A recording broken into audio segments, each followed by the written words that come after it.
നമസ്കാരം. ഇന്നത്തെ ദിവസം ഒരു വല്ലാത്ത ദിവസമാണ്. ദുരന്തപൂർണമായ ദിവസമാണ്. ഒരു ശുഭപ്രതീക്ഷയോടുകൂടി കിടന്നുറങ്ങിയ നമ്മുടെ കൂടെയുള്ള സഹജീവികള് കുറേയേറെ ആളുകൾ മണ്ണിനടിയിൽ ആണ്ടുപോയ ഒരു ദുരന്ത ദിനം കൂടിയാണ്. ഈ ദിവസം തന്നെ നമ്മുടെ ഒരു പരീക്ഷ നടന്നിരുന്നു. ആ പരീക്ഷയുടെ വിലയിരുത്തൽ നടത്തണമെന്ന് കുറച്ച് കൂട്ടുകാർ വിളിച്ച് അഭ്യർത്ഥിച്ചതിന്റെ അടിസ്ഥാനത്തിലാണ് നമ്മൾ ഇങ്ങനെ ഒരു റിവ്യൂ ഇപ്പോൾ ചെയ്യുന്നത്. നമുക്കറിയാം, നനച്ചിരിക്കാത്ത നേരത്ത് എത്തുന്നതാണ് ദുരന്തം എന്ന് പറയുന്നത്. ആയുസ്സും ആരോഗ്യവും ഒന്നും ആരുടെയും കൈകളിൽ അല്ല. നമ്മൾ എന്തിനേയും അതിജീവിച്ചുകൊണ്ട് തരണം ചെയ്തുകൊണ്ട് മുന്നോട്ട് പോവേണ്ടുന്നത് നമ്മുടെ ആവശ്യമാണ്. അപ്പോൾ എല്ലാത്തിനെയും അതിജീവിക്കുവാനുള്ള കരുത്ത് എല്ലാവർക്കും ദൈവം നൽകട്ടെ, അല്ലെങ്കിൽ എല്ലാവർക്കും കരുത്ത് സ്വയം ഉണ്ടാക്കിയെടുക്കുവാൻ സാധിക്കട്ടെ എന്ന് ആശംസിക്കുന്നു. കാരണം the show must go on. നമ്മളൊരു അക്കാഡമി ആയതുകൊണ്ട് പരീക്ഷ കഴിയുമ്പോൾ അതുമായി ബന്ധപ്പെട്ടിട്ടുള്ള വിലയിരുത്തലുകൾ നടത്തുക എന്നുള്ളത് നമ്മുടെ കടമയായതുകൊണ്ടും ഇനി വരാനിരിക്കുന്ന പരീക്ഷകൾക്ക് പഠിക്കുന്ന ഉദ്യോഗാർത്ഥികൾക്ക് ഗൈഡൻസ് നൽകുക എന്നുള്ളത് ധർമ്മമായതുകൊണ്ടും നമുക്കും ഇത് മുന്നോട്ട് പോയേ സാധിക്കുകയുള്ളൂ. അപ്പൊ നമ്മൾ ഇന്നത്തെ നമ്മളുടെ റിവ്യൂയിലോട്ട് കടക്കുകയാണ്. ഇന്ന് നടന്ന പരീക്ഷ നമുക്കറിയാം. പരീക്ഷ എന്തായിരുന്നു? LDC പരീക്ഷയായിരുന്നു. പരീക്ഷ നടന്നത് ഖാദി ബോർഡിലേക്കാണ്. നമ്മൾ ഇന്നലെ ഒരു വീഡിയോ ചെയ്തിരുന്നു. അതിന്റെ സാധ്യതകളെ പറ്റിയാണ് നമ്മൾ സൂചിപ്പിച്ചിരുന്നത്. ആ സാധ്യതകളെ പറ്റിയുള്ള ഒരു വീഡിയോ പറഞ്ഞിരുന്നു. അതനുസരിച്ച് ഇന്ന് പരീക്ഷ എഴുതുവാനായിട്ട് ധാരാളം ആളുകൾ പോയിട്ടുണ്ട്, അല്ലെ? നമ്മൾ പറഞ്ഞതനുസരിച്ചാണ് 35,000-ഓളം ആളുകളാണ് ഈ ഒരു കൺഫർമേഷൻ ഇല്ല ഇതിന്, എന്നിരുന്നാലും മെയിൻ പരീക്ഷയ്ക്ക് യോഗ്യത നേടിയ ആളുകൾ. പക്ഷെ കാലാവസ്ഥ എന്ന് പറയുന്നത് പ്രതികൂലമായതിനാലും പരീക്ഷാ സമയം എന്ന് പറയുന്നത് അതിരാവിലെ ആയതിനാലും ഗതാഗത സൗകര്യത്തിന്റെ ലഭ്യതക്കുറവ് മൂലവും അവസാന നിമിഷത്തെ പ്രകൃതിയുടെ മാറ്റം കാരണവും ഏകദേശം ഒരു 40% ആളുകളെങ്കിലും പരീക്ഷാ ഹാളിൽ ഇന്ന് ആബ്സെന്റ് ആയിട്ടുണ്ട്. അങ്ങനെ നോക്കിയാൽ ഒരു 20,000-ഓളം ആളുകളെങ്കിലും മാത്രമേ ഇന്നത്തെ പരീക്ഷ എഴുതി കാണുവാനായിട്ട് സാധ്യതയുള്ളൂ. ഇന്ന് നടന്ന പരീക്ഷയുടെ പ്രത്യേകത നമുക്കറിയാം എന്താണ്. അതൊരു സ്റ്റേറ്റ് വൈഡ് നടന്നൊരു പരീക്ഷയാണ്. സംസ്ഥാന വ്യാപകമായിട്ട് നടന്ന ഒരു പരീക്ഷയാണ്. ആ സംസ്ഥാന വ്യാപകമായി നടത്തപ്പെട്ട പരീക്ഷയ്ക്കാണെങ്കിലോ വേക്കൻസി എന്ന് പറയുന്നത് വളരെ കുറവാണ്. ആന്റിസിപ്പേറ്ററി വേക്കൻസി എന്ന് പറഞ്ഞിരുന്നത്. അപ്പൊ നിലവിൽ 24 വേക്കൻസിയാണുള്ളത്. ഒരു വർഷം കൊണ്ടുണ്ടായ വേക്കൻസിയാണ് 24. ഇനി വരാനിരിക്കുന്ന 3 വർഷം കൊണ്ടുണ്ടാകുന്ന വേക്കൻസി കൂടി കണക്കിലെടുത്തു കഴിഞ്ഞാൽ പരമാവധി ഒരു 100-ൽ താഴെ ഒരു വേക്കൻസികൾ മാത്രമായിരിക്കും ഉണ്ടാകാനായിട്ട് സാധ്യത വരുന്നത്. ഇതിനു മുൻപ് നടന്ന റാങ്ക് ലിസ്റ്റിൽ 139 പേരെയാണ് മെയിൻ ലിസ്റ്റിൽ ഉൾപ്പെടുത്തിയിരുന്നത്. അതേപോലെ സപ്ലിമെന്ററി ലിസ്റ്റും എല്ലാം കൂടി ഉൾപ്പെടുത്തിയിട്ട് ഏകദേശം 265-ഓളം ആളുകളുടെ ടോട്ടൽ ലിസ്റ്റ് വന്നിരുന്നത്. അതുകൊണ്ട് ചുരുങ്ങിയ ലിസ്റ്റ് ആയിരിക്കുമെന്നുള്ള ധാരണയും പരീക്ഷ എഴുതാൻ പോകുന്ന ആളുകൾക്കുണ്ട്. മാത്രമല്ല, കഴിഞ്ഞ തവണത്തെ പരീക്ഷയുടെ കട്ട് ഓഫ് നമുക്കറിയാം 84 മാർക്ക്. ജസ്റ്റ് ഒന്ന് നോട്ട് ചെയ്യുകയാണ്. അത് 84 മാർക്കോളമായിരുന്നു കഴിഞ്ഞ പരീക്ഷയുടെ കട്ട് ഓഫ് എന്ന് പറയുന്നത്. ഇതിന്റെ പ്രിലിമിനറി എഴുതി യോഗ്യത നേടിയ ആളുകൾക്ക് കിട്ടിയ കട്ട് ഓഫ് എന്ന് പറഞ്ഞത് 80 മാർക്കുമായിരുന്നു. അതുകൊണ്ട് ഇന്ന് പരീക്ഷ എഴുതാൻ പോയ ആളുകൾ പലരുടെയും ഒരു ധാരണ എന്ന് പറഞ്ഞു കഴിഞ്ഞാൽ എന്തായിരിക്കാം, ഈ കട്ട് ഓഫ് എന്ന് പറഞ്ഞ ഏകദേശം ഒരു 90-എങ്കിലും വരും എന്നൊരു ധാരണയിലായിരിക്കും പല ആൾക്കാരും പരീക്ഷയ്ക്ക് പോയിരിക്കുന്നത്. നമ്മൾ ഇന്നലെ തന്നെ പറഞ്ഞിരുന്നു, പരീക്ഷ എന്ന് പറയുന്നത് ട്രിക്കി പരീക്ഷയായിരിക്കും വരുന്നത്. കാരണം സ്റ്റേറ്റ്മെന്റ് ചോദ്യങ്ങൾ ഉണ്ടാവും, അതേപോലെ തന്നെ സിമ്പിൾ ആയിട്ടുള്ള ചോദ്യങ്ങൾ ഉണ്ടാവും, കൺഫ്യൂഷൻ ഉണ്ടാക്കുന്ന തരത്തിലുള്ള ചോദ്യങ്ങൾ ഉണ്ടാവും. അപ്പോൾ എല്ലാവരും നല്ല രീതിയിൽ ആഴത്തിൽ പഠിക്കുന്നതായതുകൊണ്ട് നിങ്ങളെ മാനസികമായിട്ട് എന്ത് ചെയ്യുക, പരീക്ഷാ ഹാളിൽ തളർത്തുന്ന അല്ലെങ്കിൽ പ്രലോഭനം നൽകുന്ന ചോദ്യങ്ങളായിരിക്കും പരീക്ഷയ്ക്ക് ഉണ്ടായിരിക്കുക എന്ന രീതിയിൽ സൂചന നമ്മൾ തന്നിരുന്നു. ഏകദേശം 50 ചോദ്യങ്ങൾ എന്ന് പറയുന്നത് വളരെ സിമ്പിൾ ആയിട്ടുള്ള ചോദ്യങ്ങൾ, ഏതൊരാൾക്കും ഉത്തരം ചെയ്യാൻ പറ്റുന്നുണ്ടാവും. ഒരു 25ഓളം ചോദ്യങ്ങൾ എന്ന് പറയുന്നത് ഒരു എബവ് ആവറേജ് ആയിട്ടുള്ള ചോദ്യങ്ങൾ ഉണ്ടാവും. പിന്നെ ഒരു 25ഓളം ചോദ്യങ്ങൾ എന്ന് വെച്ചാൽ ടഫ് അല്ലെങ്കിൽ കൺഫ്യൂഷൻ ഉണ്ടാക്കുന്ന തരത്തിലുള്ള ചോദ്യങ്ങൾ ഉണ്ടായിരിക്കും. ഇതിലെല്ലാവരും തട്ടി വീഴാൻ ചാൻസ് ഉള്ളത് ഈ 25% ചോദ്യങ്ങളായിരുന്നു എന്ന് നമ്മൾ സൂചിപ്പിച്ചിരുന്നു. 25% ചോദ്യങ്ങളുടെ പ്രത്യേകത എന്ന് പറഞ്ഞു കഴിഞ്ഞാൽ നമുക്കറിയാം എന്താണ്, കൺഫ്യൂഷൻ ഉണ്ടാക്കുന്നതാണ്, ടഫാണ്. അപ്പോൾ ഈ ഒരു മേഖലയിൽ എന്ത് ചെയ്യുന്നു, പഠിച്ചിട്ടുള്ള ആളുകൾ, അതായത് ഈ മേഖലയിൽ നിന്ന് ചോദ്യം വരുന്ന കൂടുതലും എങ്ങനെയായിരിക്കും, ചിലപ്പോൾ സ്റ്റേറ്റ്മെന്റ് മേഖലയിൽ നിന്നായിരിക്കും ചോദ്യം വരിക. അതല്ലെങ്കിൽ നമുക്ക് ഇതാണോ അതാണോ ഉത്തരം എന്ന് കൺഫ്യൂഷൻ തോന്നുന്ന സ്റ്റേറ്റ്മെന്റ് അല്ലാത്ത വൺ വേർഡ് ചോദ്യങ്ങളും ഇതിൽ ഉൾപ്പെടാറുണ്ട്. അപ്പോൾ ഇവിടെ നമുക്ക് ആഴത്തിൽ അറിയുന്ന വിഷയമാണെങ്കിൽ മാത്രമായിരിക്കും നമ്മൾ കറക്കി കുത്താനായിട്ട് പോകേണ്ടതല്ലാതെ പ്രലോഭനം തോന്നും നമുക്ക്. ആ പ്രലോഭനം ഉണ്ടാകാൻ കാര്യം എന്താണ്, ഈ പരീക്ഷയുടെ കട്ട് ഓഫ് വളരെ കൂടും എന്നുള്ള ഒരു ധാരണയിലായിരിക്കും നമ്മൾ പലപ്പോഴും ചെയ്യുക, പ്രലോഭനത്തിൽ അകപ്പെട്ട് ചെയ്യുന്നത്.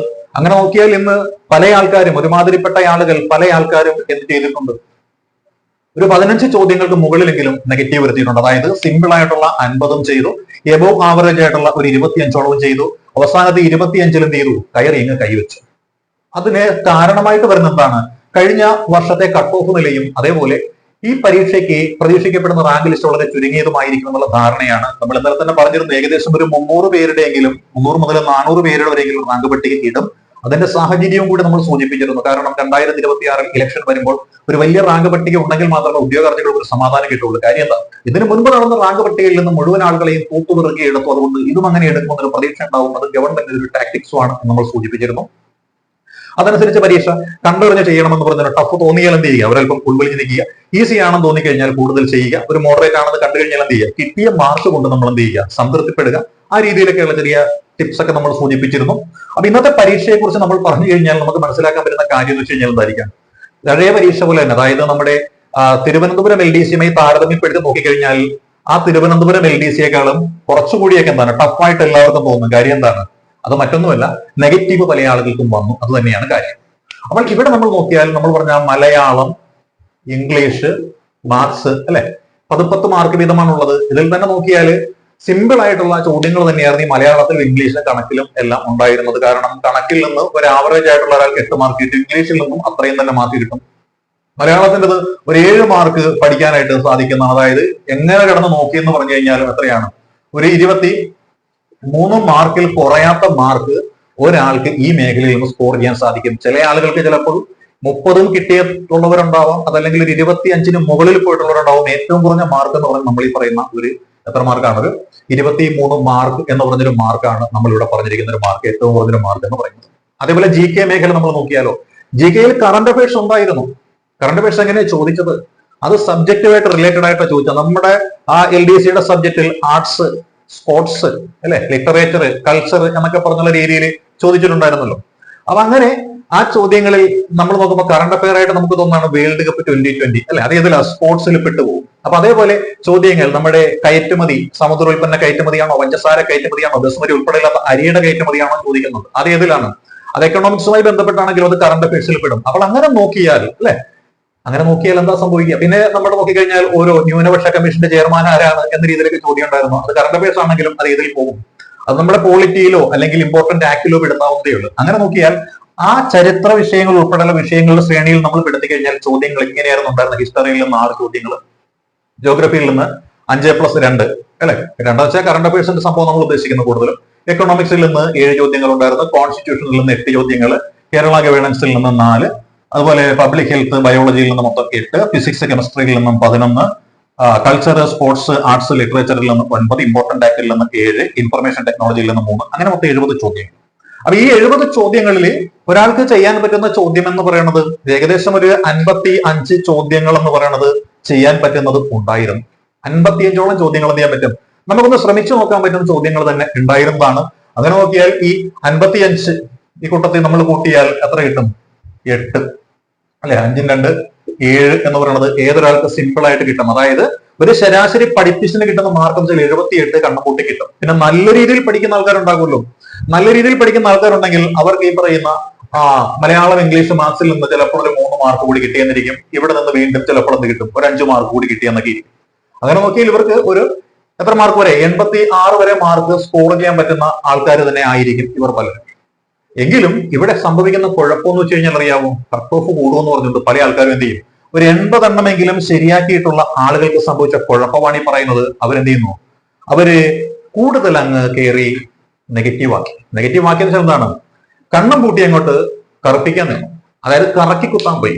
കറക്കി കുത്തി വന്നപ്പോൾ എന്താണ്, പല ആളുകൾക്കും ഈ പരീക്ഷ എഴുതിയതിൽ ഒരു 80% ആളുകൾ എന്ത് ചെയ്തിട്ടുണ്ടോ, ഒരു 15 മുകളിൽ എന്ത് ചെയ്തിട്ടുണ്ട്, നെഗറ്റീവ് മാർക്ക് വരുത്തിയിട്ടുണ്ട്. ഒരു 15 മുകളിൽ നെഗറ്റീവ് മാർക്ക് വരുത്തിയിട്ടുള്ള ആൾക്കാരാണ് ഈ പറയുന്ന ആൾക്കാർ എന്ന് പറയുന്നത് അല്ലെ. അപ്പൊ അങ്ങനെ നോക്കിക്കഴിഞ്ഞാല് ഒരു 80, 82 മാർക്കൊക്കെ ശരാശരി മേടിച്ചിരിക്കുന്ന ആൾക്കാരെ അവരൊരു 90 മുകളിൽ അല്ലെങ്കിൽ ഒരു 95 ചെയ്ത് കഴിയുമ്പോൾ 98 ചെയ്ത് കഴിയുമ്പോഴായിരിക്കും അവരുടെ മാർക്ക് അതിൽ നിന്ന് കുറയും. അങ്ങനെ കുറഞ്ഞു കഴിയുമ്പോൾ എന്തായിരിക്കും സംഭവിക്കുക, നേടിയെടുത്ത ഈ ഒരു 81 മാർക്കിൽ നിന്ന് അല്ലെങ്കിൽ 82 മാർക്കിൽ നിന്ന് 5 മാർക്കാണ് നിസ്സാരമായിട്ട് കുറഞ്ഞു പോകുന്നത്. അപ്പോൾ എന്ത് സംഭവിക്കും, അവർ ഒരു 77, 76 എന്നൊക്കെയുള്ള ഒരു റേഞ്ചിലേക്ക് താന്നു വരും. അപ്പോൾ സംഭവിച്ച കാര്യം എന്താണെന്ന് മനസ്സിലായല്ലോ, ചുമ്മാ കയറി അങ്ങോട്ട് കറക്കി കുത്താൻ പോയി. അതുവഴി എന്താ സംഭവിച്ചത്, നല്ല ഒരു പരീക്ഷ, നല്ല പരീക്ഷ എന്ന് വെച്ചാൽ നമുക്ക് ചെയ്യാൻ പറ്റുന്നതുണ്ട്, കോൺഫിഡൻസ് ഉള്ളതുണ്ടായിരുന്നു, ചെയ്തു കഴിഞ്ഞാൽ മാർക്ക് കിട്ടുന്നുള്ളതുണ്ടായിരുന്നു. സ്റ്റേറ്റ്മെന്റ് ചോദ്യങ്ങളൊന്നും കുഴപ്പമുണ്ടാക്കില്ല. കാര്യം എന്താ, സ്റ്റേറ്റ്മെന്റ് സബ്ജക്ട് വൈസ് വായിച്ചു നോക്കിയാൽ നമുക്ക് ചെയ്യാൻ പറ്റുന്ന കാര്യങ്ങളെ ഉണ്ടായിരുന്നുള്ളൂ. പക്ഷെ ഇവിടെ സംഭവിച്ച കാര്യം, ചിലപ്പോൾ നമുക്ക് വൺ വേർഡ് ആയിട്ട് ഒരു 4-5 കൊല്ലങ്ങൾക്ക് മുൻപ് PSC ചോദിച്ചിരുന്ന അതേ മാതൃകയിലുള്ള ചില ചോദ്യങ്ങളാണ് ഭൂരിപക്ഷം ആളുകളും തെറ്റിച്ചു കളഞ്ഞത്. പിന്നെ ഇതിൽ നമ്മൾ നോക്കിയാൽ ഇങ്ങനെ സബ്ജക്ട് വൈസിലുള്ള ചോദ്യങ്ങൾ ഉണ്ടായിരുന്നു. നമ്മളുടെ ഹോട്ട് ടോപ്പിക്സിലും അല്ലെങ്കിൽ പ്ലേലിസ്റ്റ്, ബാസിസ് അക്കാഡമിയുടെ പ്ലേലിസ്റ്റിൽ ഉൾപ്പെടുത്തിയിട്ടുള്ള ആ മേഖലയിൽ നിന്ന്, ഹിസ്റ്ററിയിൽ നിന്ന് ഫുൾ ക്വസ്റ്റ്യൻസ് ഒട്ടി നമുക്ക്. അതേപോലെ ജോഗ്രഫിയിൽ നിന്ന് നമുക്ക് 5 ക്വസ്റ്റ്യൻസ്, കറണ്ട് അഫയേഴ്സ് മാറ്റി നിർത്തിയാൽ 5 ക്വസ്റ്റ്യൻസ് അതിൽ നിന്നുണ്ടായിരുന്നു. എക്കണോമിക്സിൽ നിന്ന് ഡയറക്റ്റ് ആയിട്ട് 4 ക്വസ്റ്റ്യൻസ് ആ ഒരു ക്ലാസ്സുകളിൽ നിന്ന് തന്നെ ഉണ്ടായിരുന്നു. കോൺസ്റ്റിറ്റ്യൂഷന്റെ ഫുൾ മാർക്ക് ഉണ്ടായിരുന്നു. കേരള ഗവേണൻസും ഏകദേശം ഒരു 3 മാർക്കിന്റെ ചോദ്യങ്ങൾ അതിൽ തന്നെ ഉണ്ടായിരുന്നു. നമ്മുടെ കേരള ഭൂപരിഷ്കരണ നിയമത്തിന്റെ ക്ലാസ് ഒക്കെ കേട്ടുകഴിഞ്ഞാൽ അതിൽ നിന്ന് തന്നെ ചോദ്യം കിട്ടിയിട്ടുണ്ട് അല്ലെ. പിന്നെയോ ഇപ്പൊ ഇമ്പോർട്ടന്റ് ആക്ടിൽ നിന്ന് ഫുൾ മാർക്സ് നമുക്ക് കിട്ടുന്ന രീതിയിലായിരുന്നു നമ്മുടെ പ്ലേലിസ്റ്റ്. ബാസിസ് അക്കാഡമിയുടെ പ്ലേലിസ്റ്റിൽ നിന്ന് തന്നെയാണ് ചോദിച്ചിരിക്കുന്നത്. ഇതെല്ലാം കൂടി നമ്മളിപ്പോൾ എന്താണ് ഹോട്ട് ടോപ്പിക്സ് എന്ന് പറഞ്ഞുകൊണ്ട് പ്രത്യേകമായിട്ട് ഒരു പ്ലേലിസ്റ്റ് ക്രിയേറ്റ് ചെയ്തിട്ടുണ്ട് LDSക്ക് വേണ്ടിയിട്ട്. അപ്പോൾ അങ്ങനെയുള്ള അതും കണ്ടിട്ട് പോയ ആളുകൾക്കൊക്കെ ഈ പറയുന്ന മേഖലയിൽ നല്ല മാർക്കുകളൊക്കെ കിട്ടിയിട്ടുണ്ട്. ഇനി നമ്മൾ നോക്കുന്നത് ഇന്നത്തെ പരീക്ഷയുടെ ഒരു കട്ട് ഓഫ് സാധ്യത എത്രയാണ് എന്നാണ് പറയുന്നത്. നമ്മൾ പറഞ്ഞ കാര്യങ്ങൾ ഓർക്കുന്നുണ്ടല്ലോ. നമ്മൾ പറഞ്ഞ കാര്യം എന്താണ്? പല ആളുകളും 80-ന് മുകളിൽ ചെയ്ത് ശരിയാക്കി, അല്ലെ 80-ന് മുകളിൽ ചെയ്ത് ശരിയാക്കിയ ആൾക്കാരുണ്ട്. അതായത് 80-ന് മുകളിൽ ചെയ്തിട്ട് ശരിയാക്കിയ ആളുകൾ കൂടുതൽ ചെയ്യാനായിട്ട് പോയി. അങ്ങനെ ചെയ്യുമ്പോൾ എന്താണ് 95-ന് മുകളിൽ അവർ ചോദ്യങ്ങൾ ചെയ്തപ്പോൾ എന്താണ് കൂടുതലും നെഗറ്റീവായി പോയി. അങ്ങനെ സംഭവിച്ചപ്പോൾ ഉണ്ടായ കുഴപ്പമെന്ന് വെച്ച് കഴിഞ്ഞാൽ പല ആൾക്കാരുടെയും മാർക്ക് 80-ന് താഴത്തേക്ക് പോകും. അതായത് ബഹുഭൂരിപക്ഷം ആൾക്കാരുടെ മാർക്ക് 80-ന് താഴത്തേക്ക് പോന്നിരിക്കുകയാണ്. പിന്നെ ഈ ഒരു പരീക്ഷയ്ക്ക് എടുക്കാൻ ചാൻസ് ഉള്ള ആൾക്കാരുടെ എണ്ണം നമ്മൾ പറഞ്ഞത് 300 തൊട്ട് 400 വരെ എണ്ണം ആയതുകൊണ്ട് ഈ ഒരു പരീക്ഷയുടെ കട്ട് ഓഫ് എന്ന് പറഞ്ഞത് നമ്മളുടെ ഇപ്പോഴത്തെ ഒരു വിലയിരുത്തൽ വെച്ചിട്ട് നോക്കിയാൽ ആദ്യത്തെ റാങ്കുകളിൽ ഉൾപ്പെടുന്ന ആൾക്കാർ ഓരോ ജില്ലയിലെയും LDC റാങ്ക് പട്ടികയിൽ ഉൾപ്പെടുന്ന ആൾക്കാരാണ്. അതല്ലെങ്കിൽ ഡിഗ്രി തലത്തിലുള്ള മറ്റ് റാങ്ക് പട്ടികകളിൽ ഉൾപ്പെടുന്ന ആൾക്കാരാണ്. അതുകൊണ്ട് ആദ്യത്തെ ഒരു 100-300ഓളം റാങ്കുകളിൽ അല്ലെങ്കിൽ ആദ്യത്തെ ഒരു 100-200ഓളം റാങ്കുകളിൽ വരുന്ന ആളുകൾ ഉറപ്പായിട്ടും ഈ ജോലിക്ക് വരില്ല. അപ്പൊ പിന്നെ ഇവിടെ വേക്കൻസി എങ്ങനെ ഫില്ല് ചെയ്യണം? സപ്ലിമെന്ററി ലിസ്റ്റിൽ നിന്നും ആൾക്കാർ എടുക്കണം, കഴിഞ്ഞ തവണത്തേതുപോലെ. അങ്ങനെ സപ്ലിമെന്ററി ലിസ്റ്റ് ഉൾപ്പെടെ ഒരു 500 പേരുടെ റാങ്ക് പട്ടികയായിരിക്കും വരാൻ പോകുന്നത്. അതുകൊണ്ട് ഈ റാങ്ക് പട്ടികയിൽ ഉൾപ്പെട്ടവർക്ക് എന്ത് കിട്ടും? ജോലി സാധ്യതയുണ്ട്. അങ്ങനെയാണെങ്കിൽ ഈ പറയുന്ന പരീക്ഷയ്ക്ക് എത്രയാണ് കട്ട് ഓഫ് വരാനുള്ള സാധ്യത എന്നാണ് നമ്മൾ ഇവിടെ വിലയിരുത്തുന്നത്. ആ മാർക്ക് എന്ന് പറയുന്നത് ഒരു 80-ന് താഴെയുള്ള ഒരു മാർക്കാണ് നമ്മൾ കണക്ക് കൂട്ടുന്നത്. ഏകദേശം ഒരു 75-നും 80-നും ഇടയിലുള്ള ഒരു മാർക്ക്, 75 മുതൽ 80 വരെയുള്ള ഒരു മാർക്ക് നേടിയിട്ടുള്ള ആളുകൾ ഉണ്ടെങ്കിൽ അവർക്ക് ഈ പറയുന്ന നമ്മുടെ ഈ ഖാദി ബോർഡ് LDCയുടെ റാങ്ക് പട്ടികയിൽ ഉൾപ്പെടുവാനായിട്ട് സാധിക്കുന്നതാണ്. 80-ന് മുകളിൽ കിട്ടിയിട്ടുള്ള ആളുകൾക്ക് ജോലി എന്ന് പറയുന്നത് ഷുവറായിട്ടും നമുക്ക് കിട്ടുന്നതാണ്. ഇത് കാണുമ്പോൾ നിങ്ങൾ പ്രത്യേകം ഓർക്കേണ്ടുന്ന ഒരു കാര്യമുണ്ട്. ട്രെൻഡ് മനസ്സിലായി നമുക്ക്.